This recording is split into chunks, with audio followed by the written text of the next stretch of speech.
Perfect. Thank you so much, Naveen and Harry. That was excellent. That were excellent presentations on the use of hemodynamic support and shock.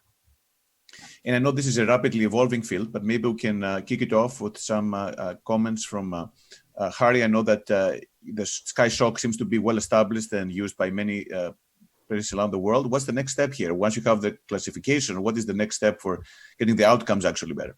Yeah, I like what Naveen mentioned, which is that I think the trials that are coming out need to really incorporate the Sky Shock stage so that we know when we see a patient, for what stage are we talking about and what device might ultimately work. I think if we leak outside of the stages, then it's too much of a mixed bag to see the outcome. So I like that. I guess my question is, Naveen, a lot of the trials that are ongoing right now, they came out before this. How are they going to incorporate the Sky Shock stages into this? Are they going to after the fact, try to whittle it down in terms of a post hoc analysis of the different stages? Or do you think that's even important, or do you think most of the time they are enrolling C and D? Yeah, I think it's a great question. I think that, for the Sky stages, this is a really important step forward for the interventional community as it relates to cardiogenic shock. Because what it does is it starts to create definitions and starts to create categories, subcategories of cardiogenic shock patients. We've all agreed that not all shock is the same. And this is a step in the right direction. I think one of the things that we're learning from all of the validation studies that are coming out for the Sky stages is that there are different ways of defining each stage. And in fact, if you look at the Genser definition, the Shraga definition, and even in the shock working group definition, there's a lot of variability in there. So I think we will ultimately get to a point where there's much more granularity about what is a definition of a D patient versus a C patient, for example, and if there are subgroups within those that actually can be further refined. So no doubt that Sky stages are a step in the right direction. Implementation into trials, I think, is really another next step for Sky stages. I think once we have a good handle on the uniform definition, not a consensus, but now a uniform validated definition for each of the stages, this is where we can advance that into clinical trial application. Having said that, nonetheless, the learnings from the Sky stages and the publications of validation studies and the mechanistic insight is critically important for defining and optimizing patient inclusion-exclusion criteria. One of the most important things I think for these trials is to make sure that we are not putting in devices into patients who do not need them, and also putting devices into patients who will not benefit from them. So if we can get rid of the extremes on either end, and we can start to really focus on the patients where the randomization might have an impact, I think that's really where the sweet spot is. But the major takeaway, for me at least, in the message to deliver is that when I talk to various groups across the country, many folks are still reluctant to randomize. It's actually quite interesting to see the spread of folks who say they would not put in a balloon pump for AMI cardiogenic shock, and folks who would say they would not put in, because they would only go to an Impella, for example. But the point is that we have to randomize, we have to generate this data set. So it's really important for all of us as leaders in the field and participants in the community to actually go ahead and encourage randomization and participation in the trials. So if I can just add there, I think to me that is the most important thing in the field. First of all, the field has suffered because of the fact that we really have not done a good job in randomizing patients, and unfortunately the devices have been promoted, and now there is this feel that a lot of the physicians feel very uncomfortable doing high risk PCI without Impella support. So I believe Protect 4 will be difficult to even randomize and it really hurts us because where you want to show the benefit when randomization comes a little bit too late into the game, when we've already adopted a technology such as ECMO, for example, now for unclear reasons, seeing a huge increase, probably because there's tremendous reimbursements to the hospitals, and there is a really, really huge use of it for no clear reason, no true randomized studies.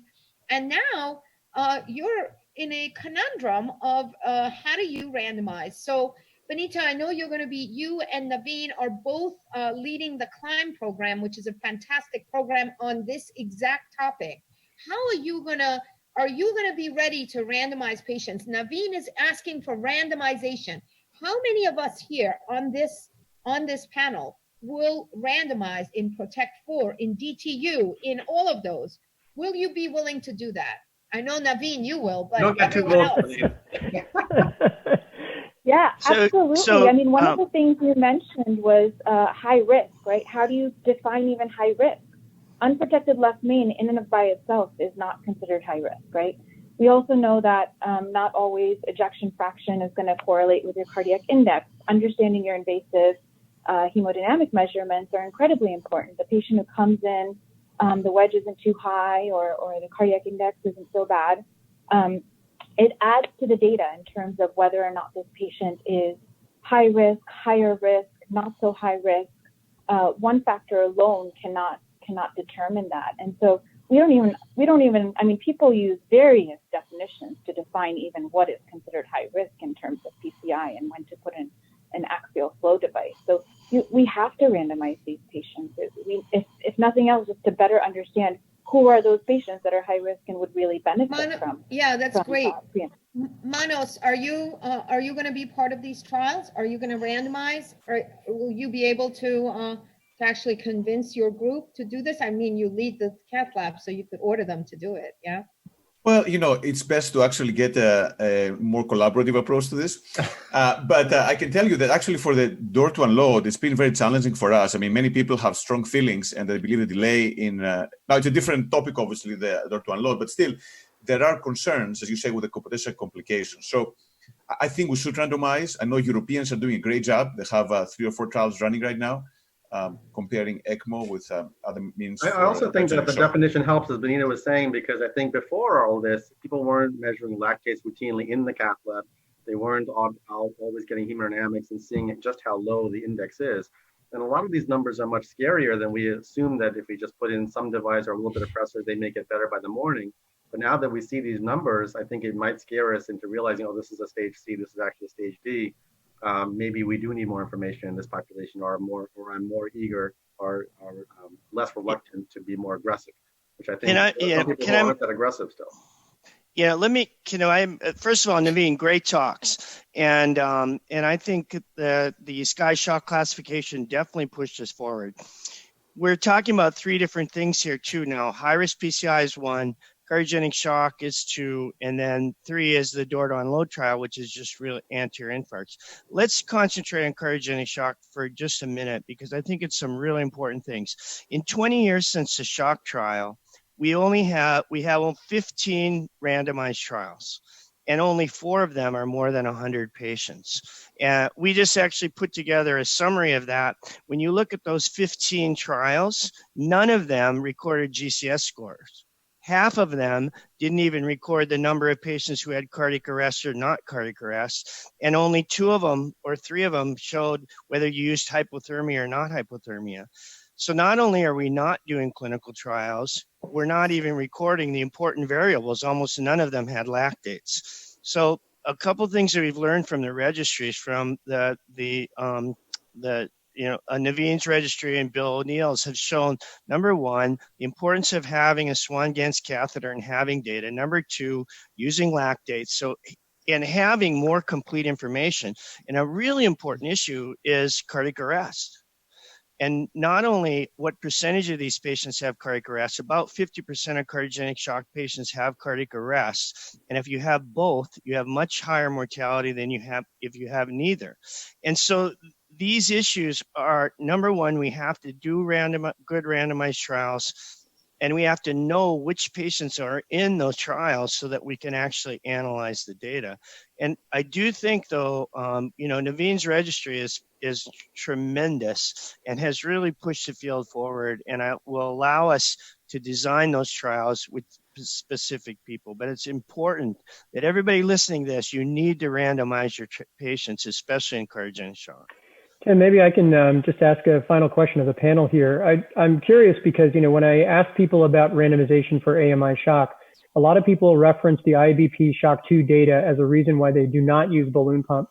So how many folks here on the panel are still using balloon pump in their clinical practice? Selectively. We just have a show of hands. Great. So I just want to say that, balloon pump use is still out there. And, when an AMI patient comes in, some people do use it as first line. We are still seeing that balloon pump is being utilized in this setting for cardiogenic shock. And I do think there's an opportunity there, just based on the show of hands here, to randomize. So this is where I think it's important for the audience to see that all the leaders on this panel are are still utilizing these technologies despite IABP Shock 2. We welcome your input in the design of the cardiogenic shock trials, and it's really important for people to get engaged, both around Protect 4, which again, as you mentioned, Tim, is a different topic, but as Benita pointed out, selecting truly high-risk patients is going to be a big aspect for Protect 4, as well as for Recover 4. Yeah, because if you don't pick high-risk patients, you won't show a difference, right? And so it's a really important for high-risk PCI as a whole separate issue, just as important. And the design of those trials is critical for the success of the trials. And you have to randomize the right patients in the trial. It is very possible that lower stages. Go ahead. It's very possible that lower stages, like A, probably not A, but B, might be the kind of patient that we ultimately use balloon pumps in. And once you go to C and D is where you need more support. And then you have to phenotype to figure out what kind of support, what kind of combination. I think all of us who still use balloon pumps, we're kind of hoping they're a B, but that's where the hemodynamic assessment and the lactates really help. But you know, I see what Naveen is saying about that, though. We have to validate what you're saying on SCAI definitions before we would go ahead with using it to randomize patients. I think it's real. I mean, I love the SCAI definitions, but it's like anything else. We've come up with a lot of definitions, and until they're really validated, I don't think you can use them as the best possible way to stratify patients. But I think your point is very well taken. I wonder what Dimitri, Arnold, and Ethan think about this, and how is these data, these two talks were amazing in really making us think about how the field is changing. They want to start randomizing. Are you guys going to be up for this? And what do you think is going to be the biggest impediment? Dimitri first, then Arnold, then Ethan. Thanks, Roxana. No, I completely agree with the other speakers. I mean, number one, we do need to randomize patients. We need to figure out which device to use, number one, in which patients. I mean, who will benefit the most? We think it's shock, of course, but we need to study it. Is it shock patients? Is it high risk? Who is high risk, as Benita mentioned? And the timing is very important. And I think the thing we haven't touched on yet is also there's an opportunity here for quality improvement in terms of treatment of shock. I mean, shock teams are essential, where you combine the expertise of percutaneous specialists, the heart failure specialists, surgeons, etc. I mean, Naveen touched on this, that the ECMO vascular complications are through the roof. And I think there's an opportunity to do more ECMO in the cath lab. I mean, we have a lot of expertise with large bore access. We can do these things safely, or maybe safer. And so I think there's an opportunity here to incorporate the interventional community into ECMO a little bit more aggressively. Well, let's do randomized trials before we start to push these things forward. I'm all for randomization. Arnold, then Ethan, and then Shripal, you get the last word on this. I think it's definitely heartening to hear that randomization, we all agree that randomization is necessary to advance this field. I think this is really challenging, of course, in America with defensive medicine and consent issues for these very sick patients to ask our colleagues to do so. And they really need the support and protection of a randomized trial, possibly a national randomized trial. They need more support than us just saying, oh, will you enroll this patient? I think in this respect, other countries, Europe, some of the national health systems in Europe may be better positions to evaluate these things, sadly, but it's just a reality in our field, I think, in the U.S. Yeah, you make a good point. Ethan? I just think it's so important to involve the advanced heart failure team or the shock team in making these decisions. It's the easiest thing in the world to put in an Impella in the cath lab. The real difficulty is on the back end in managing that patient and making the decision if that's the right thing for the patient. So getting your heart failure colleagues involved early before the Impella goes in and then managing with them, I think, is so critical. How many of you have shock teams in your hospitals? Everybody. Great. Shripal, your thoughts on these randomized trials that Naveen beautifully presented? Absolutely. I think we need randomized trials. If you look at the data, we haven't made much progress, at least in randomized trials, at reducing mortality in shock patients. The big issue becomes like, you just asked about how many of you have shock teams. I mean, we all have shock teams. We all have our escalation algorithms. So it all depends on how does that clinical trial fit into our escalation algorithm.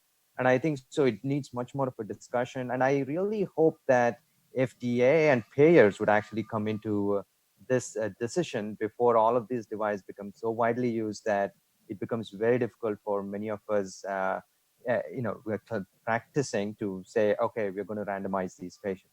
But I completely agree. We need randomized trial data and we need it fast. I mean, there are so many of these patients worldwide. It shouldn't be so difficult to do these trials. Mitul and Santiago, last words on this. I want to hear from everyone. Yeah, so I'll go first here. Congratulations, Hari and Naveen. Those are fantastic talks and great points. I think I don't think it would be difficult to randomize the patients in the C and D category, but I think on the extreme ends is where we're going to encounter some difficulties with randomization as well as crossover. As you mentioned, Naveen, I think it would be tough for any of us to not cross over when a patient's clinical status is declining. And then in terms of Protect 4 and high-risk PCI and whether we need hemodynamic support for those patients, again, I think it's going to be critical to really define what high-risk PCI is. As Benita mentioned, simple left main, mid-shaft left main lesion, I'd feel very comfortable randomizing that patient. We've all been in situations where we remove an impella after an elective procedure where we clearly realized we didn't need it to support that procedure. And then also been in the opposite situation where we're crashing a patient onto a hemodynamic support device because we should have put something in up front. Beautiful. So before we move to Arnold's talk, Santiago, really short comment on this. No, it's hard to be against randomized clinical trials. The only comment I would make is I'm not sure it's going to change the field dramatically if you look at what happened with balloon pumps, where we have clinical trial data that is for the most part negative and continues to be used widely. It's our number one device. I do think that people in the midst of a crisis grab the device that they're most familiar with, and that tends to drive the conversation in the cath lab. So I think we need to see data for sure. And I hope it changes practice for all of us.